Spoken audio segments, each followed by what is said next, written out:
y nos encontramos nuevamente para hablar del cine de la Unión Soviética en sus inicios, cómo fue la industria del cine antes, durante y después de la Revolución de 1917.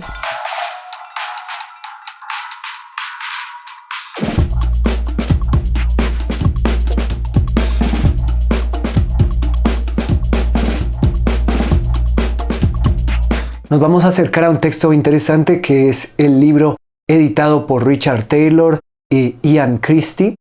Es Inside the Film Factory, o dentro de la fábrica de películas, y uno de los ensayos que lo componen se llama Los orígenes del cine soviético, un estudio del desarrollo de la industria. Este artículo, escrito por Vance Kepley Jr., nos cuenta acerca de las vicisitudes que enfrentó la Unión Soviética para posicionar su cine a comienzos de los años 20. Vale la pena que un video como este o un ejercicio como este también podría hacerse para otros países que también pasaron por revoluciones que cambiaron totalmente la forma de ver la realidad. Podría hacerse un video similar para la revolución en Cuba en 1959 o para la revolución islámica en Irán en 1979. Cómo fueron los cines antes, durante y después de dichas revoluciones.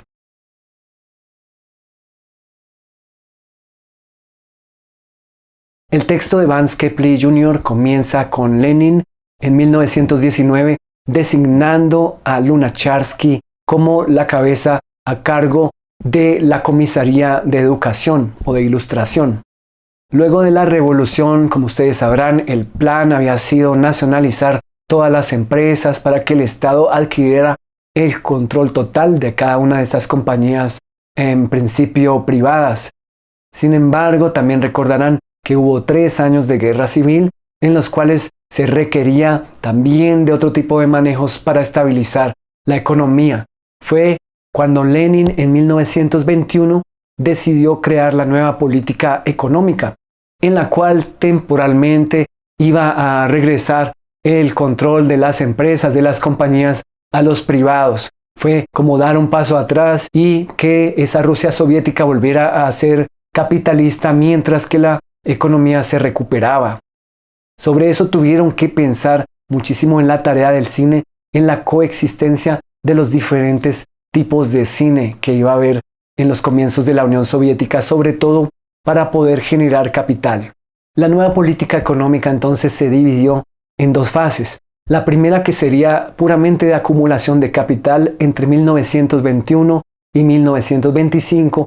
La siguiente sería la llamada producción exitosa, que sería entre 1925 y 1929, en la cual ya todas las industrias tendrían que ser sostenibles por ellas mismas. Nos dice Vance Kepley Jr. Entre 1918 y 1921, las compañías privadas produjeron 296 filmes de ficción, de los cuales 209 fueron largometrajes, mientras que el nuevo gobierno produjo solamente 104 filmes de ficción, de los cuales solamente 13 fueron largometrajes. Uno de los cineastas del nuevo gobierno entre 1918 y 1921 fue Giga Vertov. Según el autor, solamente 100 teatros de cine operaban en Rusia en 1917 y muchos de ellos no sobrevivieron a la guerra civil. Una de las compañías privadas más fuertes al comienzo de la nueva política económica fue Sepsapkino de Petrogrado. En el otro texto, editado por Richard Taylor e Ian Christie, La fábrica de películas de Film Factory, tenemos uno de los textos de Lunacharsky, este de 1919, titulado Las tareas del cine de Estado, firmado por Anatoly Lunacharsky. Lunacharsky comienza diciendo que no se trata simplemente de asegurar el control total y la nacionalización de empresas, sino también de desarrollar esta industria como un arte y también como un tipo de educación. Dice Lunacharsky que en un nuevo gobierno socialista se trata de introducir esta educación socialista hasta en las pantallas. Entonces, dice que no quede la duda de que hay que hacer más cine. Dice Lunacharsky que este nuevo medio, que este nuevo arte, tiene como principio fundamental contagiar las emociones del artista hacia las masas. Tiene la función de educar básicamente y de introducir elementos de refinación de lo poético, de lo patético, etc., a través de un aparato de agitación. Una de las principales ideas del texto de Lunacharsky es que se tiene que producir una imagen cultural e histórica. Y cuando se refiere a la historia y a las maneras de tratar la historia, Lunacharsky se refiere a la cristiandad como ejemplo de cómo tiene aspectos positivos, aspectos negativos. Entre los negativos menciona cómo ha sido sistemáticamente falsificada por las autoridades eclesiásticas al servicio del Estado y de las clases más pudientes. También en relación con los conflictos históricos y políticos, menciona Lunacharsky el tacto y la delicadeza que hay que tener al representar sucesos relacionados con revoluciones, desde la Revolución Francesa hasta las revoluciones que ellos mismos vivieron, desde la situación de los decembristas hasta la revolución que sí se dio en octubre de 1917. Y entonces con este breve texto de Lunacharsky, que les recomiendo leer, que es muy interesante, vamos a deducir por dónde se irá el cine de cada uno de los autores que ya hemos empezado a estudiar o que estudiaremos en el futuro. Hacia dónde irá el cine de Eisenstein en relación con la representación de los sucesos históricos, de los conflictos políticos y sociales de la historia que ellos mismos han vivido en los años recientes. De qué manera lo harán los Fex, de qué manera lo hará Giga Vertov, de qué manera lo hará Pudovkin y otros cineastas que también están ahí, que no son quizás tan mencionados, pero que estarán también en la trasescena creando sus películas mientras que los otros saltan a la fama. Y volviendo al artículo de Vance Kepley Jr., nos menciona cómo Lunacharsky ha estado haciendo solicitudes entre 1919 y 1922 para que el Estado pueda patrocinar de una manera mayor al cine soviético, claramente, al cine oficialista. Dice Vance Kepley Jr., las solicitudes de Lunacharsky pidiendo apoyo económico directo del Estado entre 1922 y 1923 no fueron escuchadas. Entonces, Goskino y por extensión el resto de la industria cinematográfica se dieron cuenta de que, al menos por el momento, tendrían que acumular capital a través de iniciativas propias más que subvenciones del gobierno. Goskino fue una agencia del Estado, una institución creada para suplir las necesidades cinematográficas hacia 1922. Surgió de la disolución de la Sección Cinematográfica y Fotográfica Rusa, o BFKO. La BFKO trató de ayudar a coordinar las actividades cinematográficas locales, especialmente aquellas relacionadas con la nacionalización de empresas. Sin embargo, Goskino no logró capitalizar lo suficiente, no llegó a las metas que se habían propuesto. Lunacharsky y Lenin habían tratado todas las maneras posibles para encontrar fondos hasta que encontraron en la WIR, Organización de Ayuda Internacional de los Trabajadores, Workers International Relief, una organización cercana al Partido Comunista de Alemania y a la Internacional Comunista, para que les otorgaran créditos entre 1922 y 1924 y también celuloide, película virgen y equipos avaluados en 400.000 rublos, patrocinando primero documentales sobre la hambruna que recaudarían donaciones en Occidente. Recordemos que habían tenido episodios de hambruna en algunos territorios de Rusia. Y luego recibirían como parte de pago los derechos de distribución en el exterior sobre futuras producciones soviéticas. Entonces Lenin y Lunacharsky ingeniarían una estrategia para importar un gran número de filmes extranjeros para generar capital que pudiera ser invertido en la industria doméstica. Lenin decía, si tienes un reel de noticias y también películas serias y educativas, entonces no importa si para atraer al público usas una película inútil cualquiera común y corriente del montón. Fue lo que llamaron la cuota de Lenin. Nos sigue contando Kepley Jr. que Rusia intercambió o vendió materias primas, productos agrícolas, grano, carbón, petróleo y madera, y a cambio adquiría desde tractores hasta películas de la Paramount. Para negociar cualquier producto extranjero, una compañía privada tenía que hacerlo a través del comisariado o la comisaría de comercio exterior. Ellos hacían la compra y se la entregaban a la firma o compañía privada en cuestión a través de un crédito que dicha compañía pagaría durante un periodo de tiempo. Las industrias débiles que debían hacer importaciones, tales como la industria cinematográfica, podían sobrevivir gracias a los excedentes o superávits, las ganancias de otras industrias más fuertes.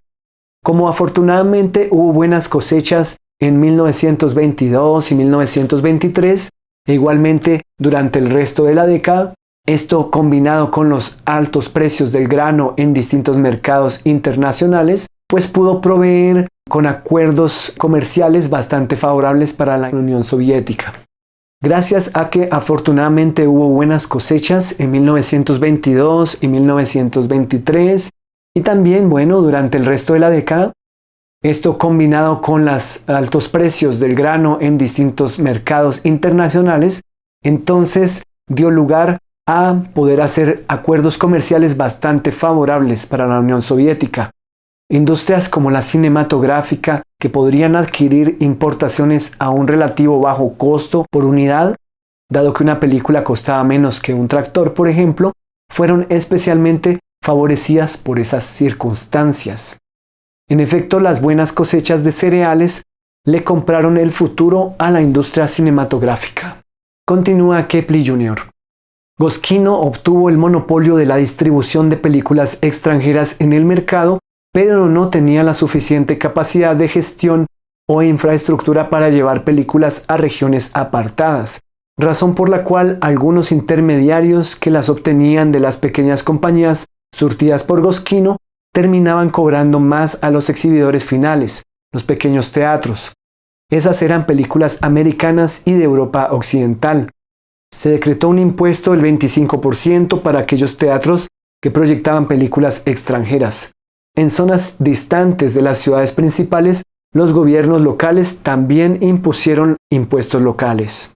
Kepley Jr. agrega, la exhibición cinematográfica entró en crisis, y dado que muchos exhibidores comerciales pagaban arriendo al gobierno de acuerdo con los planes de arrendamiento de la nueva política económica, no alcanzaron a lograr las ganancias para cubrir los pagos anuales de arrendamiento.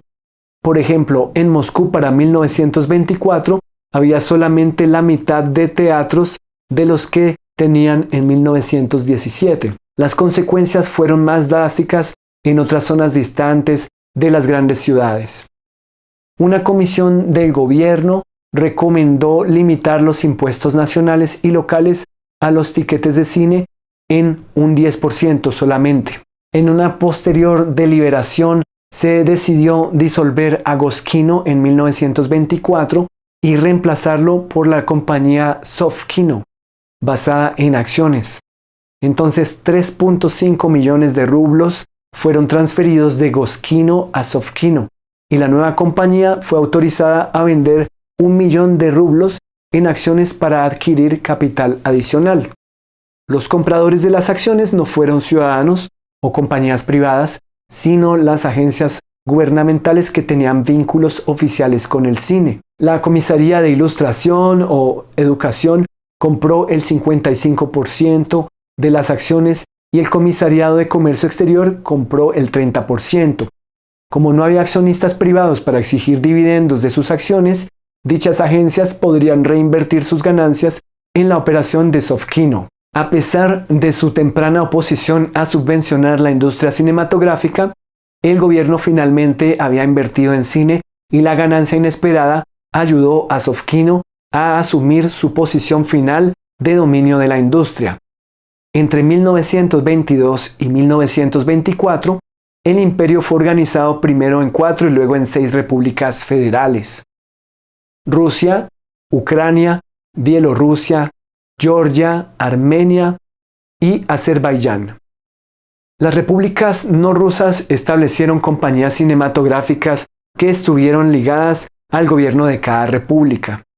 Cada uno de esos estudios se convirtió en la compañía cinematográfica nacional de cada república, mientras que Sovkino extendió su monopolio de distribución solamente dentro de las fronteras de la Rusia soviética. Los estudios nacionales compraban filmes a Sovkino para distribuir en los teatros locales sin tener que competir directamente con Sovkino, y Sovkino se ahorró la necesidad de extender su red de distribución más allá de la Rusia soviética. Para 1924, el porcentaje de recaudación de las películas domésticas fue del 21%. Para 1925 fue del 35%. Para 1926 fue del 49%. Y en 1928, Sovkino reportó que finalmente los filmes soviéticos habían sobrepasado en recaudación a los filmes extranjeros. Entonces los productores rusos no perdieron tiempo y redirigieron su fuente de ingresos hacia la actividad doméstica.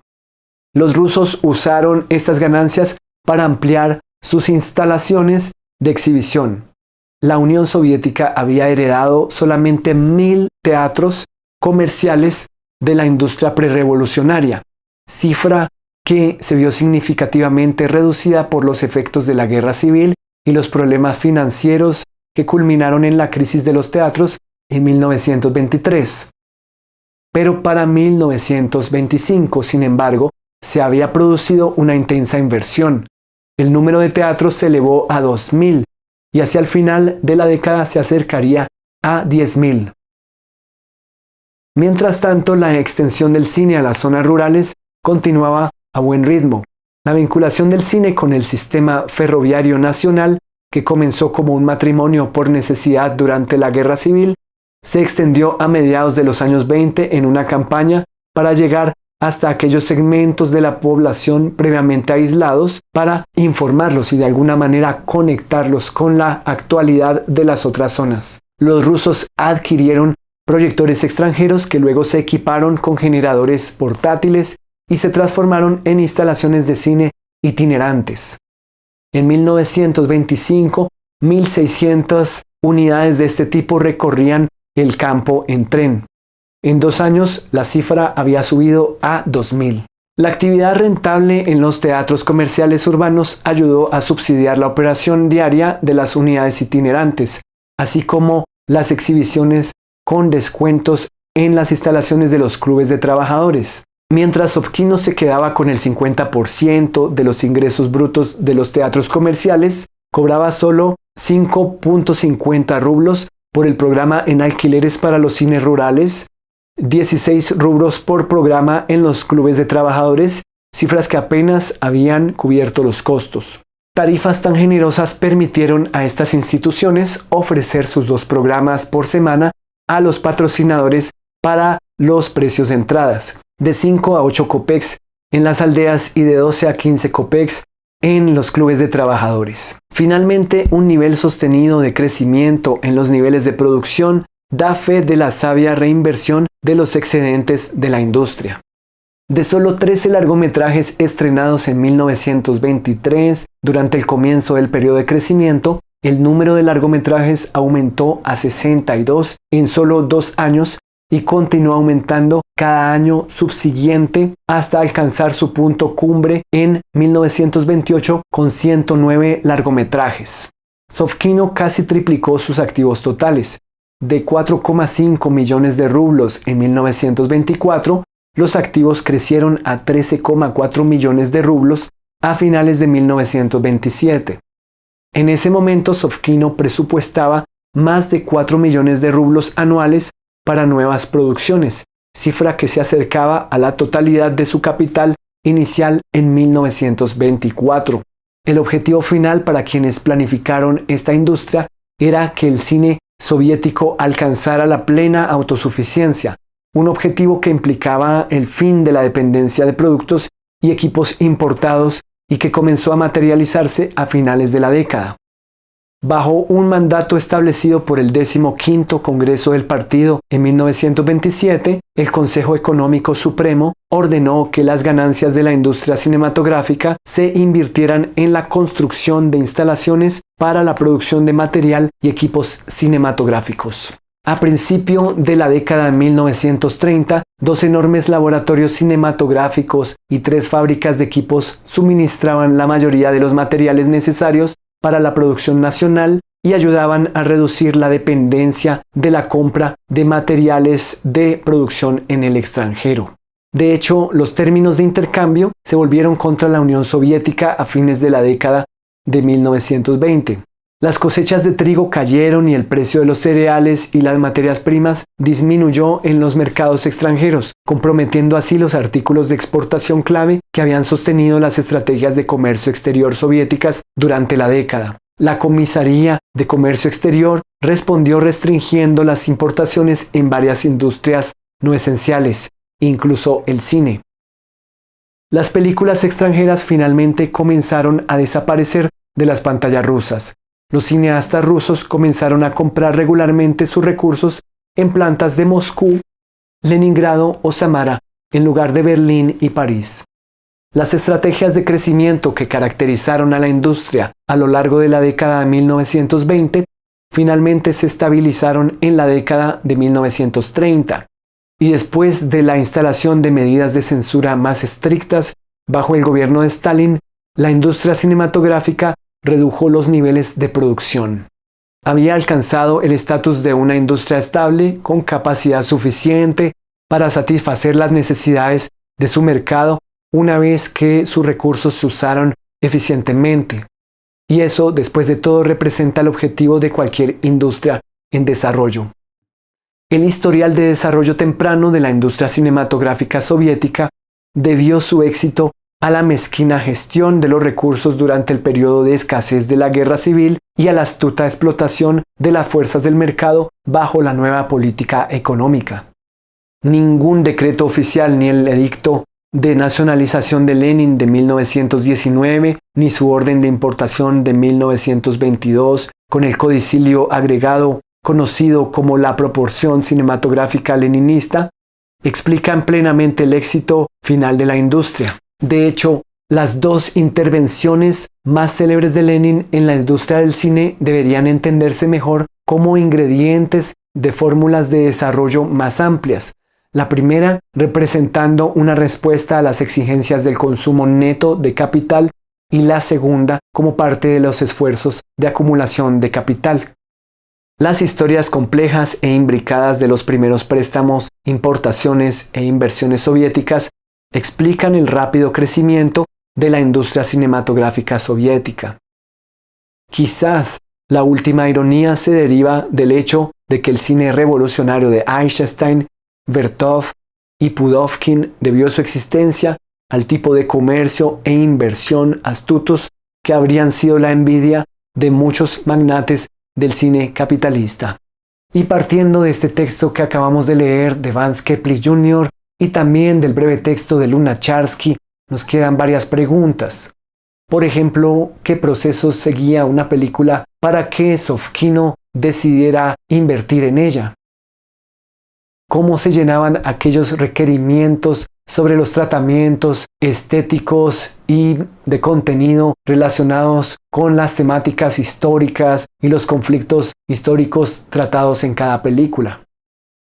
Para finalizar, quiero recomendarles un artículo bastante interesante de Carlos Mugiro que se encuentra en la revista Caimán número 64. El artículo se llama Un fantasma recorre Europa, nuevas lecturas del canon soviético. El artículo se propone, entre muchas otras cosas, derribar algunos mitos acerca de este canon de cineastas de la Unión Soviética en los años 20. Ya hemos hablado de los más conocidos. Y pues este artículo trata de también centrarse en otros cineastas que no fueron tan mencionados, pero que también estaban ahí, latentes. En los últimos videos que hemos hecho para este ciclo en este canal, ya hemos hablado de la influencia que tuvo el futurismo italiano para la configuración de grupos y movimientos de vanguardia en la Unión Soviética y también antes de la revolución aquí en en la Rusia presoviética. En el artículo de Carlos Mujiro se menciona a la autora Oksana Bulgakova. Con esta mención de Bulgakova, Carlos Mujiro establece que también hubo una vanguardia, una segunda vanguardia que influenció bastante a los creadores de la Rusia presoviética y por supuesto a los de la Unión Soviética, que fue el simbolismo. Nos dice Carlos Mujiro: la primera década del siglo XX, tiempo en que el cinematógrafo se hizo familiar en la sociedad, fue también el periodo en que el simbolismo copó la mentalidad cultural del país. Fue la primera vanguardia antes que el futurismo en descubrir en el cine no un vehículo, una herramienta o un campo de exploración formal, sino la demostración ontológica de su credo artístico, una prueba en sí misma más que un campo de pruebas. La coetaneidad con el invento, hijos naturales del fin de siglo, reforzaba la interpretación escatológica del cinematógrafo y les señalaba a ellos como celebrantes del fin del tiempo. Entre comillas, somos sombras pálidas como las imágenes del cine, escribió Fyodor Sologrov en una de las muchas referencias metafóricas a las que se acomodaba fácilmente el cine. Este aparecía como profecía inesperada y prefiguración del apocalipsis que estaba a punto de llegar. La interpretación que hizo el simbolismo del cine no se limitó en todo caso a la lectura metafórica de las sombras, sino que continuó con la celebración de la extraña materialidad de sus imágenes. Entendía Andreyev que los componentes del cine eran de una tercera naturaleza, ni la de la vigilia ni la del sueño, y sin embargo más real que ambas. Una idea desprovista de los recelos morales de Gorky y convertida en prueba fehaciente de sus postulados filosóficos. La hipótesis del simbolismo no descansaba, por tanto, en la idea de que las películas estaban hechas con los materiales de la naturaleza, sino en que era esta la que realmente estaba confeccionada con los materiales del cinematógrafo. Era el mundo, no el cine, el que tenía en origen una dimensión esquiva, mortecina, espectral, el verdadero reino de las sombras criticado por Gorky y puesto en evidencia por el cine era precisamente el de los vivos. Podríamos pensar en algunos ejemplos concretos de ese simbolismo expresado en las películas prerevolucionarias en Rusia.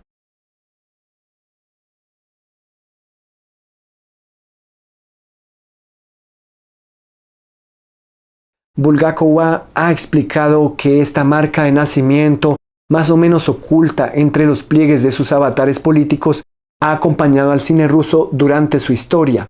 El desdén por los happy endings, la grandilocuencia interpretativa, la lentitud del plano, la dimensión abismática de la imagen, la tormenta interior, apenas entrevista en el rostro, o la pulsión trascendente.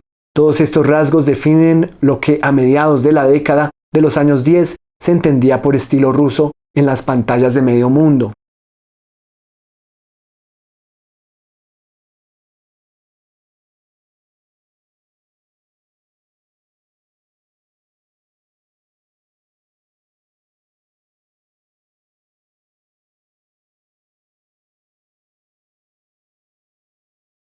La revalorización en los últimos años de la obra de Evgeny Bauer, que vivió entre 1865 y 1917, y del cine prerevolucionario, es clave en la reconstrucción de este relato. De hecho, los rasgos del estilo ruso pervivieron como aguas freáticas bajo el cine de la nueva política económica y mucho más allá. Un ejemplo extremo, la aparición del fantasma paterno en Tengo 20 años, en 1964, de Marlene Yutsiev, remite formalmente en el proceso de escenificar lo íntimo extraordinario y en un salto de 50 años a la visita de la amante fallecida en Después de la muerte de 1915 de Evgeny Bauer. Continúa Carlos Mujiro. La batalla estética del cine ruso soviético es, por tanto, un conflicto entre dos utopías de la imagen, una inmaterial y transparente heredada del simbolismo y de la tercera naturaleza de Andreyev, la otra pura fisicidad y presencialidad del mundo, la factualidad de los hechos y de los elementos, la cultura de los materiales de Gahn, la poética de Mayakovsky. Una conflagración estética en la que no hubo necesariamente antagonistas externos, sino que se desencadenó también entre la encrucijada singular de cada cineasta. Muy interesante esta oposición que establece Carlos Mojiro entre estas dos ideas, la materialidad y la inmaterialidad en el cine prerevolucionario y postrevolucionario. Siguiendo aquella hipótesis, para ustedes, ¿qué películas representarían aquella inmaterialidad? ¿Cuáles otras les hablarían de la materialidad y de todos los objetivos postrevolucionarios que se proponía el Estado al financiar las películas, entre comillas, oficialistas? ¿Piensan ustedes en algún ejemplo donde incluso vayan más allá y dentro de una misma película esté marcada esa misma oposición entre materialidad e inmaterial en el cine? Puede ser de una película anterior a la revolución, durante la revolución, posterior a la revolución o incluso posterior a la mismísima Unión Soviética. Gracias nuevamente por llegar hasta el final de este video. Si no lo han hecho todavía, por favor suscríbanse a este canal. Nos veremos nuevamente en la siguiente entrega, de regreso con uno de los textos de Sergei Eisenstein.